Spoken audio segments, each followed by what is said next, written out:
Haley, Hey, I like that shirt. Tequila kills the boredom. always.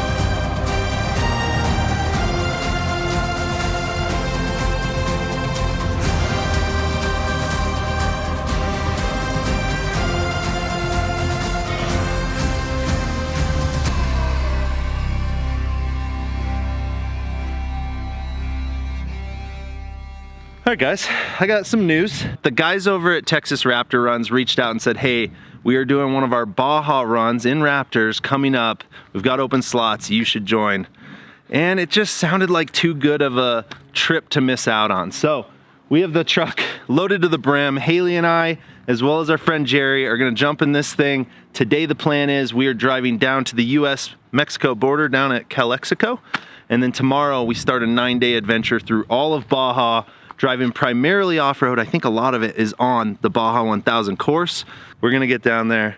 Baja, here we come. I'm gonna bring you guys along as well.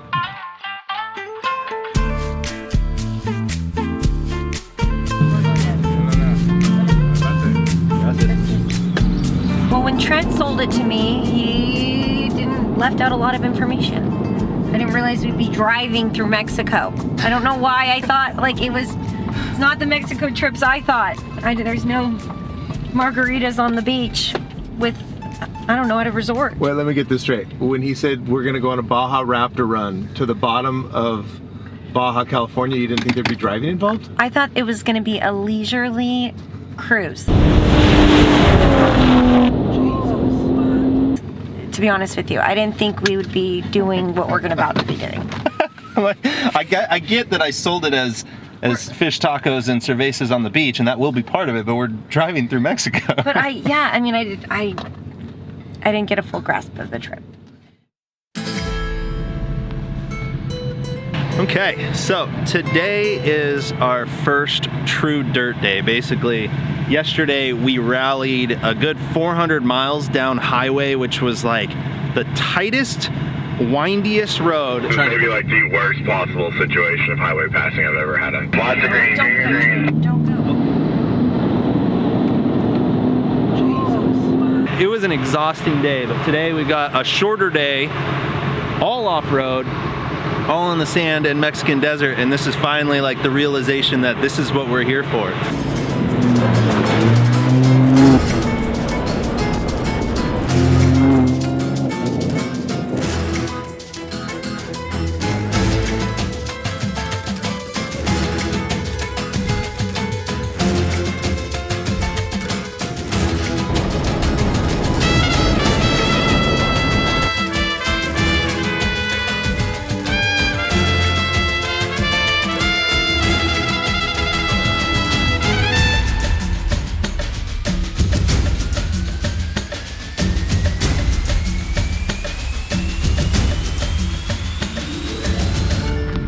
Alright, so we just stopped at this tight little parking area, actually tight road coming in here. Like if you're ever gonna get Mexican pinstriping, it's from here.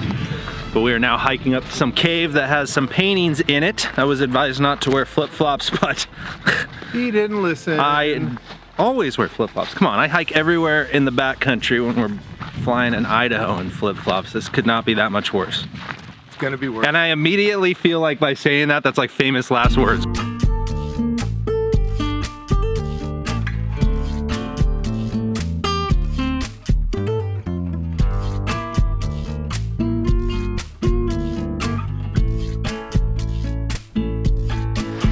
They're looking for the Fountain of Youth. And they found these, the story is they found these and they asked who made those, and they said, we don't know, they've been here since before we were here. Like, they have the horn things, The craziest thing about the Six Fingers is that Baja isn't the only place the Six Fingers have appeared in art. It's been in other places around the world as well. Oh. And a lot of them are split, half black, half red, and they always have like their hands up. How much of this we're looking at is part of the actual Baja 1000 and 500? All of this, like everything you can see here, that entire road up and over the mountains is all race course. And That's what we were on. yeah, there's still 75, 80 miles that way before pavement again. What do we got going? Oh, you set up a perfect lunch thing. Working my butt off, making sandwiches. So, our setup in here is that we have this little Amazon 12-volt fridge. Problem is, on top of the seat, it doesn't open very far. But what we're using, I've got the little Anchor power supply that's charging off the truck at all times, and that is what's powering that, so the fridge is always powered. Yep. Oh. You know, Trey covers all the breakfasts and dinners, but we're on our own for lunches, so that's how we carry the food. Haley, you should own a deli. She actually makes the best sandwiches ever. And Magnifico.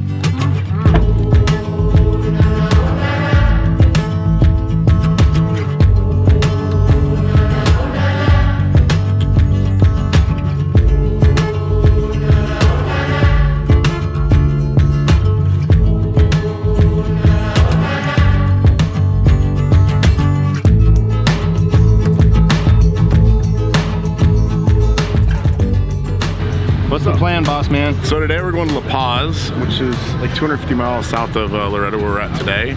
We're taking a road I haven't taken before, but it's pretty excited to see something new and it should be fun.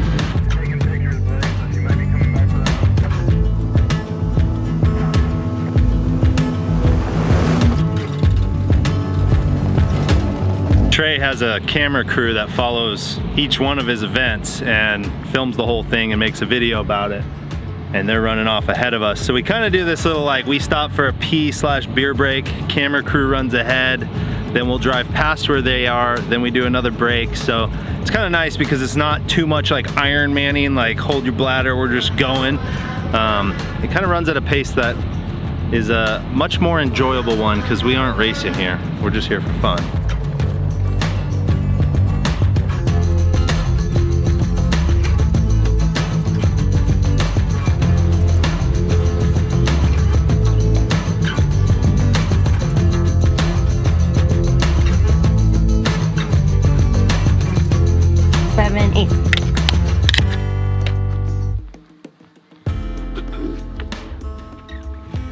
You done? Yeah. I don't know. Flip it over. Flip it over. After your 5, 6, 7, 8. I gave you a head starting to start, dance. too. Did you really? How many seconds? A couple. Per second? As much as my competitive brain will let me. So that was pretty rad. We took this route that Trey has not yet done, which was over a relatively rocky pass, which, you know, obviously we'd all rather just be heroes out in these like sandy roads, but some of the time that's not what you get. So we went over this pass behind me and had no idea that once we crested right there, that it would be the Sea of Cortez right behind us. So it's kind of like that, like kind of reveal moment that was really rad. So I guess we're taking dirt pretty much all the way to La Paz. So from here, we will work our way down to the coast and then along the edge. I'm sure someone's gonna comment on it. I got tennis elbow. I've been battling for like a year. So had a PRP injection. I've done cortisone in the past. I've been basically trying to get over this thing for a year. And I'm at the point that I realize I gotta take it more seriously. So I'm wearing the band all the time and trying not to do anything too strenuous on it in hopes that I can get away without needing surgery, which is kind of the next step. What we're using right now is Onyx Off-Road, which I know I've talked about in a million of my videos in the past. I use it all the time, mostly for land ownership, but from an off-road perspective, I guess they just added Baja, and it's still like right now you can't currently download Onyx in Mexico, but you can still do all the regular stuff once you have it downloaded of downloading all the offline maps. So I've got the entire peninsula because obviously we're offline right now and I have all the trails, but they have all the trails mapped, everything. You can also record your tracks like what I've been doing this whole way down for you to relive them or send them to a friend, but they have this new feature where you can actually do route builders where like if I was showing you, like I just did it at home, you literally like tap on points on the trail, Yeah, the and the corners. trail will latch Yeah. to the whole thing. You can share it with your friends, and then it live updates between phones. It's like super handy That's awesome. for off-road stuff. Yeah. And obviously, down here they don't have land ownership figured out, right? Yeah, I don't know who owns any of this. Yeah, I don't know if they have that, but up in the United States, once we're there, It'll show you who owns show you it. who owns everything. Yeah. So, and like this course we loaded, we're running a lot of like Baja 1000 course, and we just imported the GPX, and it freaking came right across, which was really cool. And the other thing, so what we've been doing in the truck, because obviously all our trucks have CarPlay, wireless CarPlay. I've just got the Onyx. And it loads it on the screen. Yeah, it's up on the screen. It's super handy. Yeah, with the nice satellite and view, so you can see when all the turns are coming up, and I've got all your pins, so it's like absolutely crucial. I will admit that Trent had a great idea on how to run the trails by resetting the odometers and calling out hazards based on the odometers. So I'm taking that idea. I don't know how you haven't done that. I don't know. I've never thought of it. I think I'm more irritated that you figured it out and I didn't think about it than anything else. But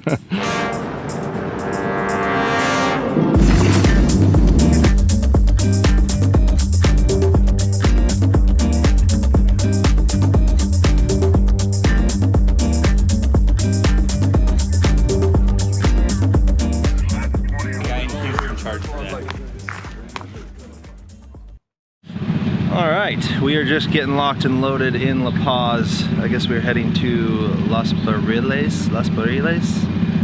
Should be a pretty cool mountain pass that we have today, and then hopefully some beach time, which we're excited about. Don't give yourself away, my darling. Give yourself the grace to grow from yesterday. There's always room to change. Don't put your love to cage. Put your pen to page and write your soul away. There's always room to change. It's your dinner and your short brown hair, your rhythm. It gets me where I wanna be. So dance with me. I've never slept so easily. It's the wisdom in your little white shoes and your little mind. No lose to lose. So dance with me. Honestly, I've never slept. we came all blowfish in the foot. Ow, dude. Those are not soccer balls. No, don't step on that, dude. You should hang one of these from your truck. Hey, go ahead. I got other danglers. That's what I mean. Yeah, Let's add to it. All right, guys, welcome to Los Barriles. We're now officially the farthest southernmost portion of our trip, 1,800 miles from home. It has been quite an adventure, and I think it's probably the coolest way that we could possibly do this kind of trip. And Trey, not to keep driving this home, but I'm just gonna say I threw out a cool idea with the whole using our trip meters to remind us of mile markers for marking, hazards. It works pretty good. The one kind of variable there is that everyone has different tire sizes. Yeah. That's where you brought up the GPS. GPS. Yeah. And then going back to Onyx, and I hate to keep driving this home, but Onyx, I guess I didn't officially say it, but they are sponsoring this video, so thank you to Onyx. But that was my way of doing it. Yeah, no, it works really well. So yeah, every time I would just go in and start and record a new track on Onyx, and the same thing, you'd reset your GPS, and then we're like on the dot. Yeah, you could say mile marker 18.2, there's a hazard of this or that. because tire size changed everything. Like this is a 35 truck with 37s. So. And mine's the same way, and even though I recalibrated, it's still it's not quite perfect. Not right. Yeah. So anyway, again, huge shout out and thank you to the guys over at Onyx for really anything that you do outdoors, whether it's like motorcycle, 4x4, desert trucks, flying. Onyx is an awesome way to do it. And so the CarPlay integration is... that too is really rad. There's a lot to be said about that, and again, I'm saying this authentically because I've been using it for years, and I really am grateful to Onyx for sponsoring this one. And also I'm grateful for you guys sticking around to this point in the video. Sounds like we have a lot more in store, and even though I'm wrapping this up right now, We're only halfway through it. We have to go all the way home. we still have a waterfall tomorrow. Waterfall. Some crazy waterfall we're going to. We're also doing a thing that I am super stoked on that you do versus the other guys. We're giving back to the community. Yeah. So we have some stuff to bring to the kids at local schools. But I'm gonna wrap this video up, so make sure you stay tuned to the next one. Thank you guys for sticking around till now. You guys know the drill. Like this video if you do. Subscribe if you haven't. I mean, come on. Less than 50% of you guys that are watching this are subscribed. It's not that I look at the analytics, but sometimes I do. Again, I'm not gonna pressure you into that. I get it. But if you get a chance, hit the subscribe button, hit the like, and stick around to the next one. You guys know the drill. That like button. Smash that like button. Smash that mango. What are these? There's all sugar in that. They're healthy. There's nothing healthy about Mexican The first mango. ingredient is sugar. Mangoes are like 4 down. Ingredients is sugar.